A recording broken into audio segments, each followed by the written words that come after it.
stressor.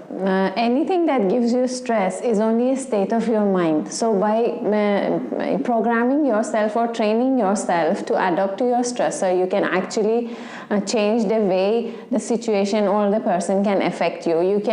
The first thing that you must do is to reduce your expectation from the situation or the person, and then you can also start practicing gratitude. So what happens is, when you practice gratitude, you are showing a sign of no complaint to the universe and saying that whatever is happening in my universe, I am okay with it. I know that it is happening for my highest good, and I know it is right, and give me more of the right things that I desire. So it will help you to be able to manage the situation. Also, always look at the big picture. If someone in your environment is giving you stress, you need to understand no happy person will give you sadness.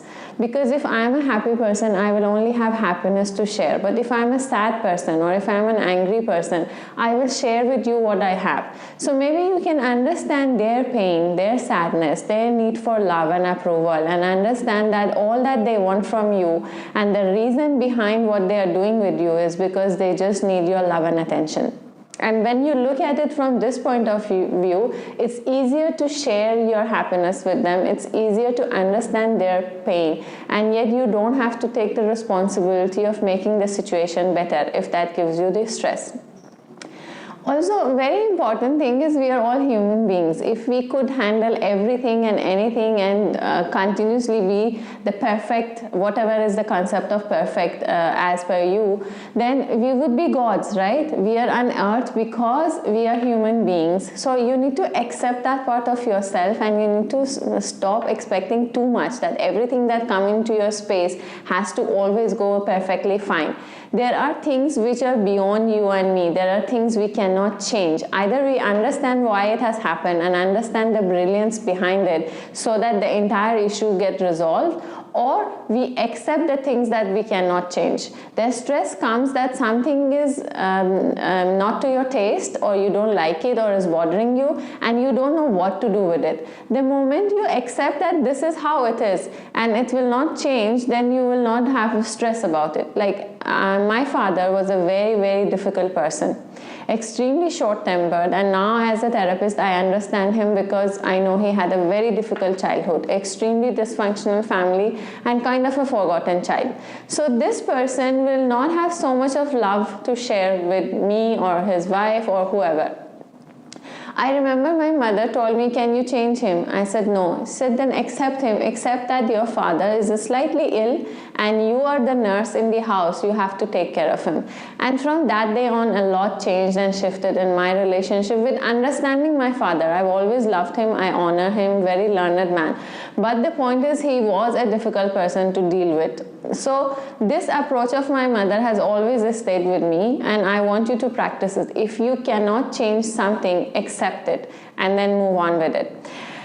There is also an important part of us, which is our body, which deals with the stress. And actually it is the first sign that we get that there is a stressful situation is usually from the body. You have a high heartbeat rate, or your hands may start sweating, or you may have a headache, or the kind of anxiety you feel in your system. So your body is trying to tell you, in whatever situation the stress is happening, it is not happy with it and it cannot handle it. So what you need to do is you need to get moving. Anything that is rhythmic, like we meditate, why? Because we concentrate and focus on the rhythm of our breath. If you listen to your own heartbeat or anyone's heartbeat, you feel so much loved and you feel very calm. So anything that is rhythmic will help you. And one of the things which is rhythmic is like your exercises, your yoga, your dancing is a great stress buster that you can use.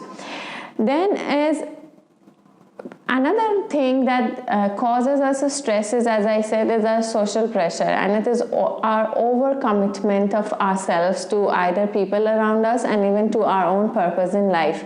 We all have come, and unfortunately recently everyone thinks that he or she is extraordinary and has to do something really great in life. So people come to me and say, you know what, I know my purpose is really huge, but I don't know what it is. Actually, our purpose is just to be, just to live. just to explore, just to experience, just to be authentic. If I'm lazy today, I'm lazy today. If I don't want to talk today, I don't want to talk today. If someone's presence is making me uncomfortable, at least to myself, I should be able to admit it. I don't have to force and push myself. But because of the social media pressure, and because that every parent also has started to believe that their children are extraordinary, they're pushing them so much, the stress has become so much that we have teenagers committing suicide. But this is not a real world. We are unique, beautiful, in our own skin we are perfect.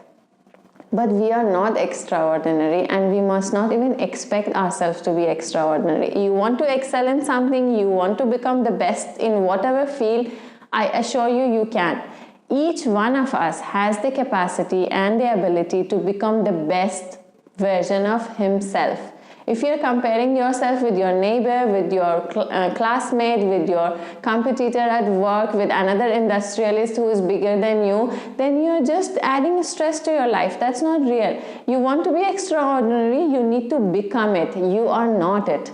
We all are unique, we all are beautiful, but we are average people. 80%, 90% of us are average people, and we need to accept this, and we need to push ourselves one step at a time. We need to break our goals. We need to face the reality. The social media reality, the internet reality, this is not the real life.